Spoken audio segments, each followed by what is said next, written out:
गेल्या काही दिवसांपासून चर्चा आहे ती म्हणजे राष्ट्रवादी काँग्रेस अजित पवार गटांनी जे काही तिकीटं दिले त्यांच्यावरनं अनेक विरोधकांचे टीका होत आहेत की गुन्हेगारी पार्श्वभूमी असलेल्या कुटुंबातल्या काही सदस्यांना तिकीट देण्यात आलेले त्यामध्ये नाव आहे बंडू आंदेकर, सोनाली आंदेकर आणि त्यासोबतच लक्ष्मी आंदेकर।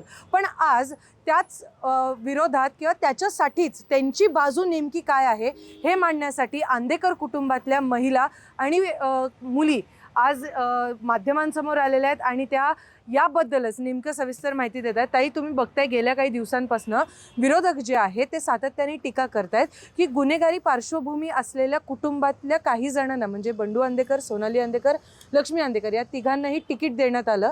एक अपक्ष आहेत, दोन राष्ट्रवादीकडनं आहेत। त्यासाठी तुमचं उत्तर काय, तुमच्या भावना काय?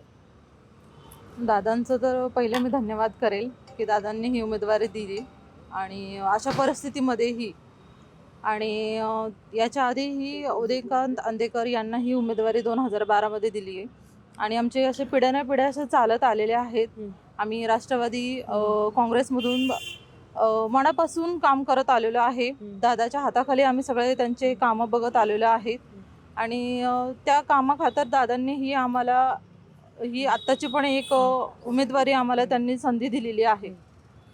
खरं विशेष म्हणजे आज वनराज आंदेकर यांच्या कन्या आपल्यासोबत आहेत, रिया आंदेकर।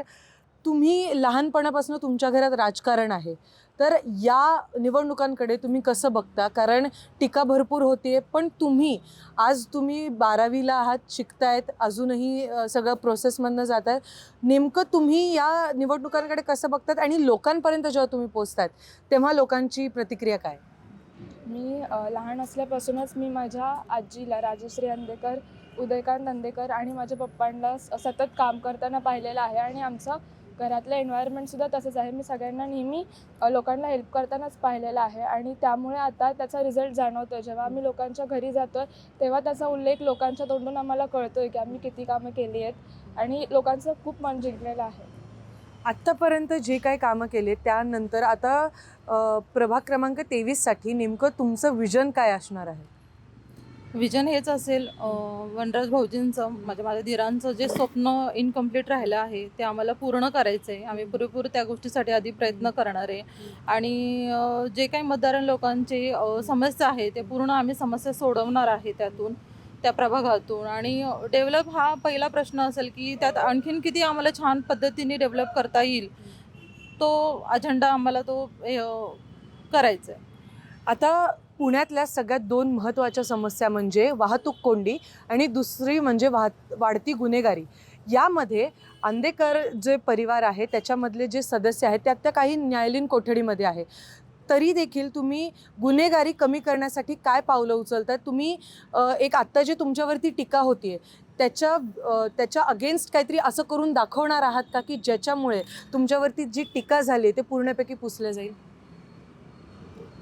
टीका आता मैम इसलिए ये टैगलाइन जो लिया है, नेकी का काम अंधेकर का नाम, हाँ, ये एक टैगलाइन में आपका सारे सवाल का जवाब मिलता है। नाही, पण माझा प्रश्न असा आहे ना की सातत्याने आंदेकरांचं नाव हे गुन्हेगारी विश्वात घेतलं जातं आणि त्यामुळे तुमच्या म्हणजे आंदेकर परिवारातले काही सदस्य जे आहेत ते तुरुंगवासात आहेत। मग त्यामुळे हेच सगळं जे आता टीका केली जाते की गुन्हेगारी पार्श्वभूमी असलेल्या परिवाराला तिकीट का देण्यात येतं, हे पुसून काढण्यासाठी तुम्ही असं काही काम करणार आहात का? तुम्ही पुण्यात वाढती जी गुन्हेगारी आहे ती कमी करण्यासाठी काय प्रयत्न करणार आहे? बघायला गेलं तर जे काही न्यायालयातून गुन्हे तुम्ही जे म्हणताय ते अजून सिद्ध झालेले नाही आहेत। त्या अजून आमच्या व्यक्ती, माझं कुटुंब सगळे आतमध्ये आहेत, तर त्यांच्यावर कोणतेच आरोप हे सिद्ध झालेले नाही आहेत आणि ज्या पद्धतीने आम्ही राजकीयमधून कामं करतोय, पॉलिटिक्समधून जे काही कामं करतोय, तर डेफिनेटली ह्या गोष्टी पण कुठेतरी थांबल्या पाहिजे असं मनापासून मलाही वाटतं आणि आम्ही चांगल्या कामाचीच कामं करत राहू हेच बोलू। ताई, तू तुझ्या वडिलांचं सगळं बघितलेलं आहेस, त्या अनुषंगाने तू काय सांगशील? कारण आज तू प्रचार देखील करते तुझ्याच परिवारातल्या दोन उमेदवारांचा, काय आहे म्हणजे एकंदरीत काय सांगशील की तू तुझ्या वडिलांचं काय काम बघत आली?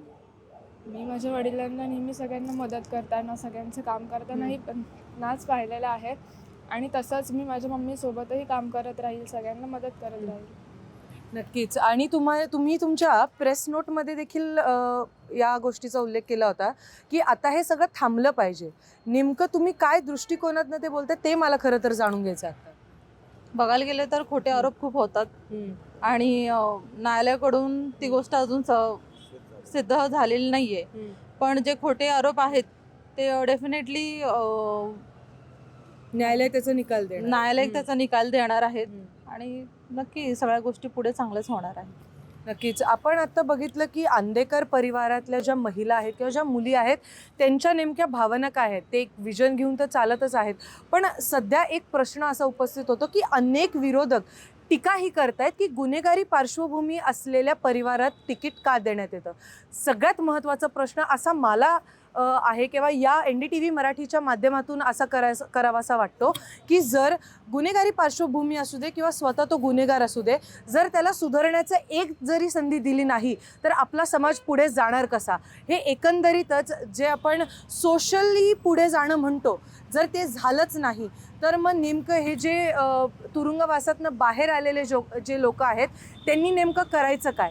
मग त्यांच्यावरती जो धब्बा लागलेला आहे तो तसाच पूर्ण आयुष्यभर घेऊन चालायचा का, ज्याच्यामुळे त्यांना पुढे काही करता येणार. असे अनेक प्रश्न आहेत. पण आता खरं तर या आंदेकर परिवारातल्या ज्या महिला आहेत त्या आत्ता सध्या सोनाली आंदेकर आणि लक्ष्मी आंदेकर एकंदरीतच जे तिघंजण आहेत त्यांच्या तिघांसाठी प्रचार करतायत. तर आता 16 तारखेला नेमकं पुणेकर कोणाला कौल देतात हे पाहणं महत्त्वाचं असणार आहे. NDTV मराठीसाठी रेवती हिंगवे, पुणे.